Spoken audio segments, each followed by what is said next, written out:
السلام علیکم ورحمۃ اللہ وبرکاتہ۔ آج کے خطبے کا عنوان ہے اللہ کی پوشیدہ تدبیر سے بچو۔ الحمدللہ والصلاۃ والسلام علی رسول اللہ، اما بعد۔ یقیناً تمام تعریفیں اللہ کے لیے ہیں جس نے ہمیں نعمتوں سے نوازا۔ میں گواہی دیتا ہوں کہ اللہ کے سوا کوئی بھی معبود برحق نہیں، وہ یکتا ہے، اکیلا ہے، اس کا کوئی بھی شریک نہیں۔ اور میں یہ بھی گواہی دیتا ہوں کہ ہمارے نبی حضرت محمد رسول اللہ صلی اللہ علیہ وسلم اللہ تعالیٰ کے بندے اور اس کے آخری رسول ہیں۔ اللہ تعالیٰ آپ پر، آپ کی آل پر اور تمام صحابہ کرام پر ڈھیروں درود و سلامتی نازل فرمائے۔ حمد و ثنا کے بعد، اے اللہ کے بندو، پوری کائنات کا خالق رازق اس دنیا کے نظام کو بڑی حکمت اور قدرت کے ساتھ چلا رہا ہے۔ کہیں نیک شخص کو غربت و افلاس اور مصیبتوں سے دوچار کر دیا، اور کہیں گناہوں کی دلدل میں دھنسے ہوئے کو خوشحال اور نعمتوں سے مالا مال کر دیا، اور کہیں نیک کا اچھا اور بدکار کا برا حال رکھا۔ یہ تمام باتیں اللہ تعالیٰ نے قرآن مجید میں خوب واضح کر کے بتا دی ہیں کہ میں یہ سب کچھ کرتا ہوں، کسی کو عزت، کسی کو ذلت، کسی کو غربت، کسی کو مالدار کرنے کے لیے، لیکن میرے نزدیک قابل قدر شخص وہ ہے جو تم میں سے سب سے زیادہ پرہیزگار ہو۔ رسول اکرم صلی اللہ علیہ وسلم نے فرمایا، جب تم دیکھو کہ اللہ تعالیٰ کسی بندے کو اس کی نافرمانیوں، گناہوں کے باوجود دنیا میں اس کی پسندیدہ نعمتیں دے رہا ہے، تو پھر سمجھ لو کہ اس کے حق میں وہ استدراج ہے۔ پھر رسول اللہ صلی اللہ علیہ وسلم نے بطور دلیل قرآن مجید کی ایک آیت تلاوت فرمائی جس کا ترجمہ یہ ہے، جب انہوں نے بھلا دیا ان باتوں کو جن کی انہیں نصیحت کی گئی تھی، تو ہم نے کھول دیے ان پر دنیا کی سب نعمتوں کے دروازے، یہاں تک کہ جب وہ ان نعمتوں کے ملنے پر خوش ہو چکے، اسی خوشی میں مست ہو کر اترانے لگے، تو ہم نے ایک دم انہیں اپنی سخت پکڑ میں لے لیا، پس وہ حیرت زدہ ہو گئے۔ اللہ کے بندو، اللہ تعالیٰ کے قوانین قدرت ہیں جن کے مطابق وہ کسی شخص یا کسی قوم کے ساتھ معاملہ فرماتا ہے۔ ان میں سے ایک استدراج ہے، جس کا مطلب یہ ہے کہ جب اللہ کا نافرمان، مجرم، احکام الہیہ کا باغی اپنی سرکشی اور گناہوں میں حد سے بڑھ جاتا ہے، باوجود یہ کہ اللہ تعالیٰ نے اس کے لیے توبہ کا دروازہ کھول رکھا تھا، لیکن یہ اس زندگی سے واپس آنا ہی نہیں چاہتا، تو اللہ تعالیٰ اس سے سخت ناراض ہو کر کبھی کبھی ایسا کرتے ہیں کہ اس کی رسی اور ڈھیلی کر کے کچھ اور مدت کے لیے نعمتوں کے دروازے اس پر کھول دیتے ہیں، تاکہ وہ اور زیادہ مست ہو کر نافرمانی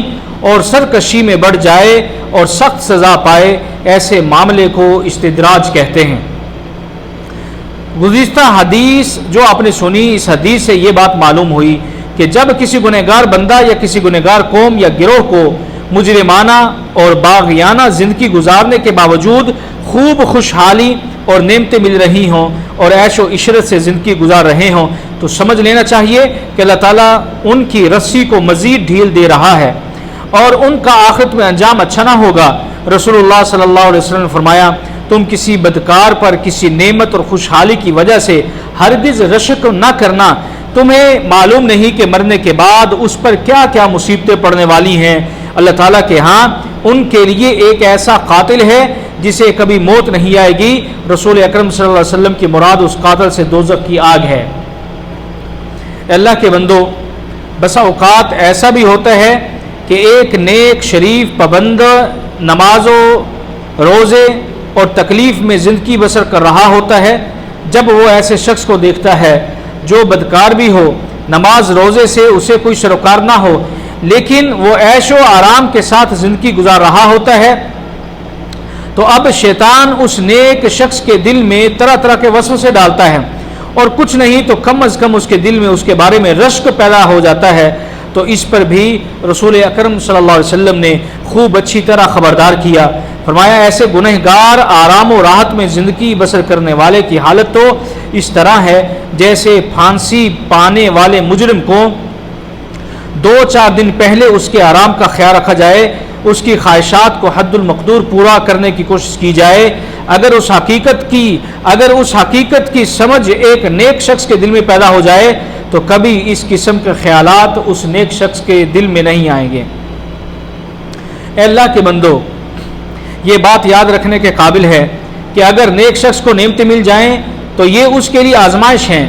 اگر برے شخص کو نعمتیں ملیں تو یہ اس کے لیے استدراج یعنی ڈھیل ہے۔ اس طرح اگر نیک شخص کو تکلیف آئیں تو یہ اس کے لیے گناہوں کا کفارہ ہے، اور برے شخص کے لیے تکلیف آئیں تو یہ اس کے لیے تنبیہ ہے۔ عزت و ذلت کا معیار دولت و آرام نہیں، بلکہ اللہ کے نزدیک نجات و عزت و ذلت کا معیار صرف اور صرف تقوی ہے۔ اے اللہ کے بندو، تدبیر الہی سے بے خوف و بے فکر ہو جانا ہرگز درست نہیں ہے۔ نبی کریم صلی اللہ علیہ وسلم کثرت سے یہ دعا پڑھا کرتے تھے، اے دلوں کو پلٹنے والے، ہمارے دلوں کو اپنے دین پر ثابت قدم رکھ۔ چنانچہ عرض کیا گیا، یا رسول اللہ، آپ کو ہمارے سلسلے میں خطرہ ہے؟ تو آپ صلی اللہ علیہ وسلم فرمایا، سارے دل رحمان کی انگلیوں میں سے 2 انگلیوں کے درمیان ہیں، ان کو جس طرح چاہتا ہے وہ الٹتا پلٹتا ہے۔ اس لیے مسلمانوں، آپ کو اپنے ایمان اور عمل صالح اور نماز و روزے اور تمام عبادات خواہ کتنے ہی زیادہ اور اچھے ہوں، اس کے پیش نظر عجب اور خود پسندی میں مبتلا نہیں ہونا چاہیے، کیونکہ یہ سب سراسر فضل خداوندی ہے اور چشم زدن میں سلب کر سکتا ہے اور انعام و اکرام سے محروم کر سکتا ہے، اور اس طرح قلوب و خیر و برکت سے خالی ہو سکتے ہیں۔ اس لیے خود پسندی اور احساس برتری سے اجتناب کرنا چاہیے۔ بعض بیوقوف لوگ کہنے لگتے ہیں کہ ہم فلاں شخص سے افضل ہیں، ہماری دینی خدمات سب سے زیادہ ہیں، ہم ایسے کام انجام دیتے ہیں جو انہوں نے نہیں دیے، حالانکہ تمام افعال اور دلوں کے راز اللہ جانتا ہے۔ بحیثیت ایک سچے مسلمان کے آپ کو ہمیشہ اللہ کے خوف و غضب سے ڈرنا چاہیے، اور اپنی کوتاہیوں کا احساس اور اعتراف کرنا چاہیے، اور اعمال حسنہ جتنے زیادہ ہوں گے ان کو کم ہی تصور کرنا چاہیے، اور اپنے کو اسی کیفیت میں رکھنا چاہیے جس کو نبی اکرم صلی اللہ علیہ وسلم نے کچھ یوں بیان فرمایا کہ آپ نے فرمایا، اپنی زبان کو قابو رکھو، اپنے گھر کو کشادہ سمجھو، اور اپنے گناہوں پر گرویہ جاری کرو۔ اس لیے عمل صالح پر بھروسہ نہ کرو، اور اللہ تعالیٰ کے پوشیدہ تدبیر سے خود کو محفوظ نہ سمجھو، اور ان لوگوں کی طرح نہ بنو جن کے متعلق اللہ تعالیٰ کا ارشاد ہے، افامنوا مکر اللہ فلا یأمنوا مکر اللہ الا القوم الخاسرون، کیا یہ لوگ اللہ کی خفیہ تدبیروں سے بے خوف ہو گئے ہیں؟ سو اللہ کی تدبیر سے کوئی بھی بے خوف نہیں ہوتا بجز ان لوگوں کے جو گھاٹے میں آ چکے۔ مزید اللہ تعالیٰ ارشاد فرماتے ہیں، وَمَن يَقْنُطْ مِن رَحْمَتِ رَبِّهِ إِلَّا الضَّالُّونَ، اور گمراہ لوگ ہی اللہ کی رحمت سے مایوس ہوتے ہیں۔ اے اللہ کے بندو، ان مذکورہ 2 آیات کا مفہوم ہر مسلمان کے لیے سمجھنا ضروری ہے۔ پہلی آیت میں بیان ہے کہ مشرکین اللہ تعالیٰ سے نہیں ڈرتے بلکہ وہ اس کی گرفت اور عذاب سے بے خوف رہتے ہیں۔ اللہ تعالیٰ کا ڈر اور خوف ایک قلبی عبادت ہے۔ اللہ تعالیٰ کی تدبیر کا مفہوم یہ ہے کہ اللہ تعالیٰ بندے کے لیے تمام امور اس حد تک آسان کر دے کہ وہ اس زام میں مبتلا ہو جائے کہ اب وہ مکمل طور پر محفوظ ہے، اب اسے کچھ نہیں کہا جائے گا، حالانکہ یہ مہلت اس کے حق میں استدراج یعنی ڈھیل ہوتی ہے۔ اور اللہ تعالیٰ یہ تدبیر انہی لوگوں کے ساتھ کرتا ہے جو اس کے انبیاء، اولیاء اور اس کے دین کے ساتھ خفیہ تدبیریں اور مکر و فریب کرتے ہیں، اور یہ اللہ تعالیٰ کی صفت کامل ہے کیونکہ وہ اپنی عزت و قدرت اور غلبہ و سلطنت کے اظہار کے لیے ایسا کرتا ہے۔ اللہ کے بندوں، اسی طرح دوسری آیت میں بیان کیا کہ اللہ تعالیٰ کی رحمت سے گمراہ لوگ ہی مایوس رہتے ہیں، جبکہ اللہ تعالیٰ سے ڈرنے والے اور ہدایت یافتہ لوگ اس کی رحمت سے کبھی مایوس نہیں ہوتے۔ عبادت الہی کے کمال کے سلسلے میں یہ بھی لازم ہے کہ اللہ تعالیٰ کی گرفت کا خوف اور اس کی رحمت کی امید رکھی جائے، جو کہ شرعاً واجب ہے۔ جو شخص تندرست مگر گنہگار ہو، اس کے دل میں رحمت کی امید کی نسبت گرفت کے خوف والا پہلو غالب ہونا چاہیے۔ اسی طرح جو بیمار موت کے کنارے پہنچ چکا ہو، اس کے دل میں خوف کی نسبت امید کا پہلو غالب رہنا چاہیے۔ اور معمول کی زندگی گزارنے والے اور نیکی میں بڑھ چڑھ کر حصہ لینے والے کے دل میں امید اور خوف تقریباً برابر ہونا چاہیے، جیسے کہ اللہ تعالیٰ فرماتے ہیں، یہ لوگ دنیا کی زندگی میں بڑھ چڑھ کر نیکیاں کرتے اور غربت اور غربت اور رغبت اور ڈر کے ملے جلے جذبات کے ساتھ ہماری عبادت کرتے اور ہم سے ڈرتے رہتے ہیں۔ اے اللہ کے بندو، اللہ کی رحمت کی امید ترک کر دینے کا نام مایوسی ہے، اور اس کے عذاب اور گرفت سے نہ ڈرنے کا مطلب اس کی تدبیر سے بے خوف ہونا ہے، جبکہ دل میں ان دونوں رحمت کی امید اور عذاب کا ڈر کا ہونا ضروری ہے،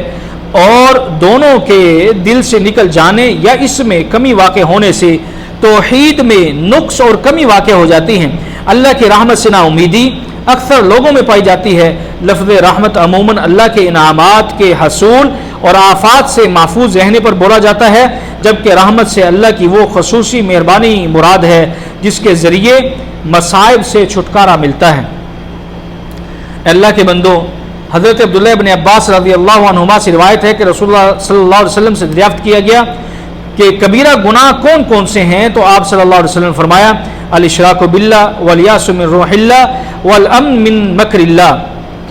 کہ اللہ تعالیٰ کے ساتھ شرک کرنا، اللہ کی رحمت سے مایوس ہونا، اور اللہ کی تدبیر یعنی خفیہ تدبیر اور گرفت سے بے خوف ہونا۔ اسی طرح حضرت عبداللہ ابن مسعود رضی اللہ عنہما فرماتے ہیں کہ سب سے بڑے گناہ یہ ہیں، سبع موبقات جو ہیں وہ یہ ہیں کہ اللہ تعالیٰ کے ساتھ شرک کرنا، اللہ کی تدبیر سے بے خوف ہونا، اللہ کی رحمت سے نا امید ہونا، اور اللہ کے فضل سے مایوس ہو جانا۔ اے اللہ کے بندو، اللہ تعالیٰ کی رحمت کو جذبہ، اللہ تعالیٰ کی رحمت کو جذب کرنے کا ذریعہ توبہ و استغفار ہے۔ اللہ تعالیٰ نے قرآن کریم میں کئی مقامات پر اپنے بندوں کو کثرت سے توبہ کرنے اور استغفار کرنے کی نصیحت فرمائی، تاکہ انسان شیطان کے ناپاک حملوں سے بچ کر اللہ تعالیٰ کی حفاظت میں آ جائے اور آئندہ ان تمام گناہوں سے توبہ کر لے جن میں وہ کبھی مبتلا رہا ہو اور جو اللہ تعالیٰ کی ناراضگی کا سبب بن سکتے ہیں۔ قرآن مجید میں ایک جگہ اللہ تعالیٰ نے ارشاد فرمایا، اور اللہ تعالیٰ ان کو ایسی حالت میں عذاب نہیں دے گا جب وہ لوگ استغفار کر رہے ہوں گے۔ اللہ تعالیٰ مزید ایک اور جگہ پر ارشاد فرماتا ہے کہ تم اللہ کے سوا کسی کی عبادت نہ کرنا، میں یقیناً تمہارے لیے اس کی طرف سے ڈرانے والا اور خوشخبری دینے والا بنا کر بھیجا گیا ہوں۔ نیز یہ کہ تم اپنے رب سے استغفار کرو، پھر اس کی طرف توبہ کرتے رہو، اور توبہ کرتے ہوئے اس کے سامنے جھکو تو تمہیں وہ ایک مقررہ مدت تک بہترین سامان معیشت عطا کر دے گا۔ حضرت عبداللہ ابن عباس رضی اللہ عنہما روایت کرتے ہیں کہ حضرت صلی اللہ علیہ وسلم نے فرمایا کہ جو شخص ہمہ وقت استغفار کرتا رہتا ہے، اللہ تعالیٰ ہر تنگی کے وقت اس کے نکلنے کے لیے راہ پیدا کر دیتا ہے اور ہر غم سے نجات دیتا ہے، اور اسے اس راہ سے رزق عطا کرتا ہے جس کا وہ گمان بھی نہیں کر سکتا۔ اللہ کے بندو، پھر ایک اور روایت ہے کہ رسول اللہ صلی اللہ علیہ وسلم نے فرمایا کہ تم اس شخص کی خوشی کے بارے میں کیا کہتے ہو جس کی اونٹنی بے آب و گیاد جنگل میں گم ہو جائے اور اس اونٹنی پر اس کے کھانے پینے کا سامان لدا ہوا ہو، وہ اس کو اتنا ڈھونڈے، وہ اس کو ڈھونڈ ڈھونڈ کر تھک جائے اور پھر کسی درخت کے تنے کے پاس سے گزرے اور دیکھے کہ اس کی اونٹنی کی لگام کسی درخت کی جڑوں سے اٹکی ہوئی ہے، تو صحابہ نے عرض کی یا رسول اللہ، وہ شخص تو بہت خوش ہوگا۔ اس پر رسول اللہ صلی اللہ علیہ وسلم نے فرمایا کہ بخدا اللہ تعالیٰ اپنے بندوں کی توبہ سے اس شخص سے بھی زیادہ خوش ہوتا ہے جسے اپنی گمشدہ اونٹنی مل جائے۔ اللہ تعالیٰ سے سچی محبت اور درد مندانہ التجاؤں کو دربار الہی میں پیش کرنے کی سعادت ہمیں سب سے بڑھ کر حضرت صلی اللہ علیہ وسلم کی ذات مبارک سے ملتی ہے، باوجود اس کے کہ اللہ تعالیٰ نے قرآن مجید میں آپ صلی اللہ علیہ وسلم کے متعلق فرمایا، یعنی تاکہ اللہ تجھے تیری ہر سابقہ اور ہر آئندہ ہونے والی لغزشوں کو بخش دے، لیکن پھر بھی آپ صلی اللہ علیہ وسلم اللہ تعالیٰ کے حضور جھکتے رہتے اور اللہ تعالیٰ سے اپنے گناہوں کی بخشش طلب کرتے رہتے۔ اے اللہ کے بندو، گناہ کرنا بری بات ہے، اور اس سے زیادہ بری بات گناہ کے بعد توبہ استغفار نہ کرنا ہے۔ جو کوئی توبہ کے راستے پر چلے گا تو توبہ کا دروازہ اس شخص کے لیے کھلا پائے گا۔ اللہ تعالیٰ کی صفات میں سے بخشش کرنے والا، معاف کرنے والا اور پردہ پوشی کرنے والا بھی ہے۔ اللہ تعالیٰ اپنے بندوں کی توبہ سے بہت زیادہ خوش ہوتے ہیں اور ایسے بندے کی خطاؤں کو نیکیوں میں بدل دیتے ہیں۔ گناہوں کو چھوڑ دینا توبہ کرنے سے زیادہ آسان ہے۔ اللہ تعالیٰ انسان کے گناہوں کو دوسروں سے چھپا لیتا ہے، لیکن ان گناہوں کے اثرات غموں اور پریشانیوں کی صورت میں انسانی زندگی پر بہت گہرے نقوش چھوڑتے ہیں۔ اللہ تعالیٰ مجھے اور آپ سب کے لیے قرآن مجید کو خیر و برکت والا بنائے اور اس کی آیات سے ہمیں مستفید ہونے کی توفیق عطا فرمائے. سبحان ربک رب العزت عما یصفون وسلام علی المرسلین والحمد للہ رب العالمین.